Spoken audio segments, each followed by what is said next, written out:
All right, folks, gather round because tonight Uncle 3 has a bedtime story for you that might just keep you up. Have you ever loved someone so deeply that even after they're gone, you still ache for them? Love them so much you'd do anything, absolutely anything, to bring them back to continue that bond? Now, you might think this kind of tale only happened 100 years ago, right? Nope, no. This is a super famous story from Malaysia from just 10 years ago. It's the story of a history teacher at a high school. Uncle 3 can't spell his real name because he's the one who told the story, and he's also the main character. Farid's fateful love, let's just call him Mr. Farid to make it easier to get into the story. Mr. Farid is only just over 40 now, because back then he was just 26 or 27 years old. Mr. Farid himself recounted this story, a nightmare that still haunts him to this day. He was 26 when he fell head over heels for a girl. She wasn't a teacher. She came from a really well-off family. And because of that, her family was totally against their relationship, trying to keep them apart. So Mr. Farid and this girl had to meet on the sly, sneaking around for their dates. Their love grew so strong, so incredibly passionate, that they couldn't imagine being apart. So Mr. Farid decided to tell her he wanted to meet her family, to talk to them properly and seriously, to ask for her hand in marriage. But after her talk with her family, something happened, and she just vanished. She didn't contact him for a whole month. Mr. Farid was heartbroken, calling her endlessly, but she wouldn't see him after that agonizing month. Mr. Farid mustered all his courage. He went to her house, determined to have a face-to-face talk. He needed to know if they had a future, or if they needed a clear goodbye. But when he got to her house, everyone there told him that her family had moved to Canada. They weren't in Malaysia anymore. Turns out she'd already applied for her papers years ago, but it just so happened that the notification came on that specific day. Her family wanted their daughter to settle somewhere better, so she and her family left. Now, you might want to blame her, but anyone who listens to Uncle 3 knows that when your whole family leaves, you can't exactly stay behind for love. And Mr. Farid, bless his heart, understood that too. He didn't blame her. He actually said, and I quote, "I don't blame her at all, because I understand that no one wants to stay with a poor teacher. They should choose a warm and stable family in a more developed country." That's what Mr. Farid said, but things didn't end there. Mr. Farid tried her on Facebook, tried Viber, using her old phone number and everything. He just wanted to tell her he still loved her, still cared for her. But deep down, he also accepted that she had to go, hoping she'd find happiness somewhere far away. The chilling revelation. Then, about a year later, when Mr. Farid was 27, he got a call. It was from an unknown international number. When he picked up, the person on the other end introduced himself as his girlfriend's younger brother. Mr. Farid was overjoyed. He asked how she was, how her family was. The brother's voice was shaky, unclear, but he delivered the most devastating news. She had died in an accident in Canada. He then asked for Mr. Farid's address so he could send a diary and some personal items, things she wanted him to have as per her last wishes. Her family also wanted him to have those things. Hearing that, Mr. Farid was utterly shattered. He completely broke down that very day, knowing his love had died so far away. Exactly 1 month later, Mr. Farid went to the post office and picked up a suitcase full of her belongings. Inside there were 2 keychains, a comb, and a souvenir, like a little keepsake that they'd gotten together on a trip to Penang. Alongside those items was a diary filled with all the memories she shared with him, and a long section about how much she missed him after she moved to Canada. But the entries suddenly stopped at the time of her supposed accident and death. Mr. Farid was beyond heartbroken. He was utterly devastated. He couldn't believe his beloved had left him so suddenly, so tragically. A desperate and dangerous choice. It was at this point, consumed by his overwhelming love, that Mr. Farid made a terrible, terrible mistake. A mistake that led to a problem he couldn't solve himself. Because he was so grief-stricken over his lost love, Mr. Farid asked a friend to go to China to arrange a soul-summoning ceremony. He had to bring her most personal belongings with him. The plan was for these masters to call her soul back so he could marry her. When he told his friends and family about this, they tried to stop him, tried to reason with him. They knew no one marries a spirit. It just doesn't happen. And China was so far away, he had no family or close friends there. What if he was tricked? What if it didn't work out? No one knew.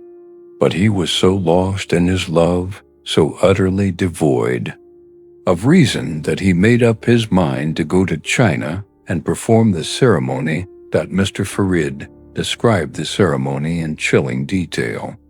First, because it was a Chinese custom, he had to borrow an ancestral house, a family house in that region, to hold the ritual. They lit up a pair of dragon-engraved lanterns for the ceremony. And for the bridal welcoming ritual, they had to write 2 Chinese characters to come back on 2 bamboo mats like the ones used for eating. One mat was placed right in front of the doorstep, and the second one was placed under the bed. That night, the shamans used charms. They connected leaves with long threads, forming a bagua symbol. And then they used some truly gruesome and horrifying ingredients. As Mr. Farid recounted, they took the blood of a goat, but not just by slitting its throat normally. Oh no. They had to smash the goat's head while it was still alive to make the blood pool inside its belly. Then they took a sharp knife and stabbed it from below the belly, pulling it out so the blood would flow into a jar. After that, they cut open a centipede's belly and put it into the jar. They added other insects too, things Mr. Farid couldn't even name. Before they started, the shamans had been very clear with Mr. Farid. They told him there was only a 50% chance they could successfully summon the girl's soul. The other 50% was incredibly dangerous, because it might not be the wife he wanted, or even worse, they might summon a demon by mistake. They asked him if he still wanted to proceed. At that moment, Mr. Farid was torn between wanting it and not wanting it. He had his doubts, but he'd come so far, and his judgment was so clouded by grief. So he decided to go through with it.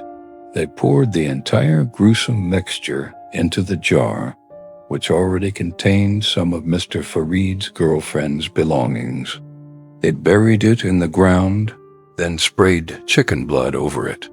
A Chinese bridal gown and a pair of shoes were placed on top of the burial spot, and they sat there, chanting.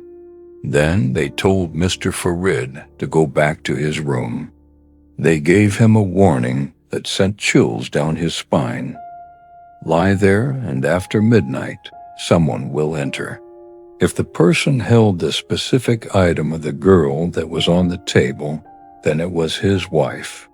But if they held a different object, he had to run out immediately. They would save him then. Mr. Farid was utterly terrified and horrified. A shadowy figure entered. He was still in a daze, half asleep, not fully conscious.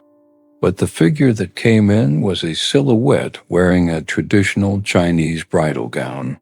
But this girl, she had no head. Mr. Farid couldn't recognize a face, of course.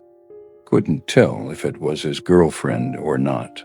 But then, this figure picked up the very object that had belonged to his girlfriend, the one they used to own, a memento. The shamans had said there were many items on the table, but only one was their shared keepsake. If the figure picked that specific one, it was his true love, and she did. So he was convinced this was his girlfriend. He figured that because of the accident, her body wasn't whole, and that's why she came back without her head. Mr. Farid stayed with that creature until morning, a life consumed by darkness. The next morning, the shamans took the memento, put it in a jar, and sealed it. Mr. Farid paid the shamans, then took the jar home back in his house. Every single night, Mr. Farid would hear groaning sounds, a voice crying out for food because it was hungry. He felt terrible for her, so he would prepare offerings and rituals. But the voice kept complaining it was still hungry, saying it wasn't the right food. So Mr. Farid would ask, "What do you want to eat? I'll offer it." All of this, mind you, happened only in his dreams. It was never real when he was awake. The headless wife in his dreams said that because she had no head, she couldn't eat the cooked food he offered, like duck or other dishes. She could only smell the aroma. Then she asked, "Can you offer raw meat with blood?" At that moment, Mr. Farid thought it made perfect sense. So Mr. Farid started offering raw meat, especially fresh cow's blood or pig's blood that was still dripping. Or he'd cut a chicken's throat, collect the blood in a bowl, and leave it near the jar. In the mornings, the blood would be completely dry, not a single drop left. But from that moment on, for a whole year, while Mr. Farid lived with that jar, everyone around him, his family, his neighbors, everyone noticed he wasn't quite right. He was like a hollow, soulless man, and from his room, a terrible, foul smell began to emanate. It was a disgusting smell that gradually grew stronger, first confined to the house, then spreading to the neighbors, causing gossip and rumors. Some of his friends and colleagues started asking questions, trying to figure out what was going on. They learned from his family that he had gone to China and performed that ritual. The truth revealed, that's when his closest friend, a true soulmate named Tariq, stepped in. Tariq was a mutual friend of both Mr. Farid and his ex-girlfriend. It was incredibly lucky that Tariq came to ask about everything, from beginning to end. Tariq advised him, "Never try to marry someone from the spirit world. If you love them, you should let them go to the eternal realm, not call them back." Tariq promised to investigate the situation, and it was Tariq who finally uncovered a shocking and deeply upsetting truth. A truth that left Mr. Farid reeling when he heard it. His girlfriend, she hadn't died at all. She wasn't gone. She just didn't want him to remember her. So she sent him those items, and she asked her younger brother to call him with that fake news just to help him move on. She was completely alive and well, living a beautiful life in Canada. Perhaps she was too naive, and that's why she purposely made Mr. Farid suffer so much. But if she wasn't dead, then who, in the name of all that's holy, was that headless thing in Mr. Farid's house?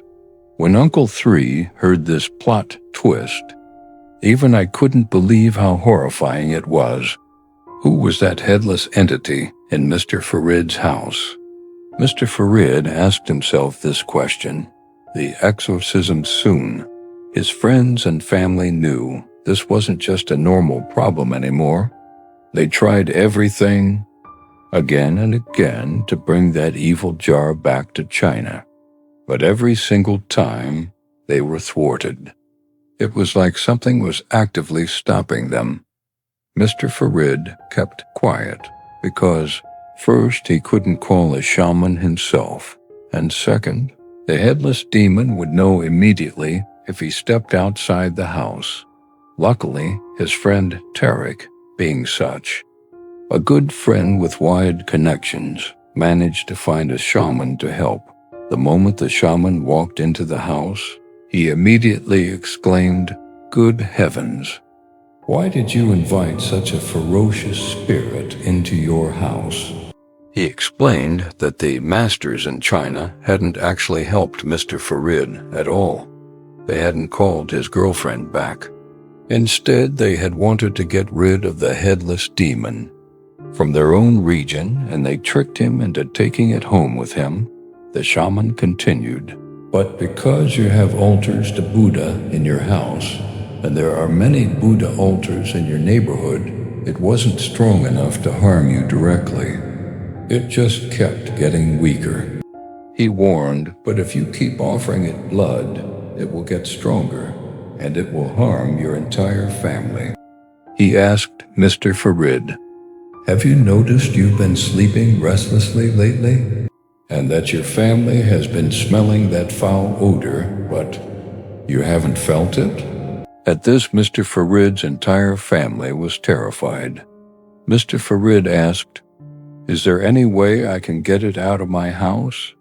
But the shaman immediately refused, saying, "Honestly, this headless demon is stronger than me now. How can I do anything?" Hearing that, not just Mr. Farid and his family, but his friends and even the whole neighborhood were scared stiff. They searched far and wide for someone who could help. Finally, they found a Chinese man. He wasn't a shaman. He was just a street coffee vendor in Ipoh. But he understood this custom, and he knew how to deal with it. Here's the truly horrifying part. He brought a goat, and he smashed its head, just like in the summoning ritual. He performed the exorcism ceremony exactly the same way the original summoning ritual was done. It was only then that Mr. Farid truly woke up, truly understood. I brought a demon home. Before that, he'd been in a daze, sometimes lucid, sometimes confused. When the vendor sealed that thing back into the jar, he told Mr. Farid that he had to take it back to China. He had to return it to that village at all costs. Even if they refused to take it, he had to leave it there, throw it there, but he could not keep it. So Mr. Farid, accompanied by the coffee vendor, went back to China. He threw the jar back in that village and quickly left. When they got back to the airport and then back to Malaysia, everything finally began to normalize after 3 months. His house slowly lost that horrible smell, and for a long time they had to clean the house every day and constantly ask the coffee vendor to come and perform his chants and rituals. The headless demon's tragic past. Once things were finally quiet, Mr. Farid asked the vendor to explain everything. The vendor said that in that village, long ago, there was a custom.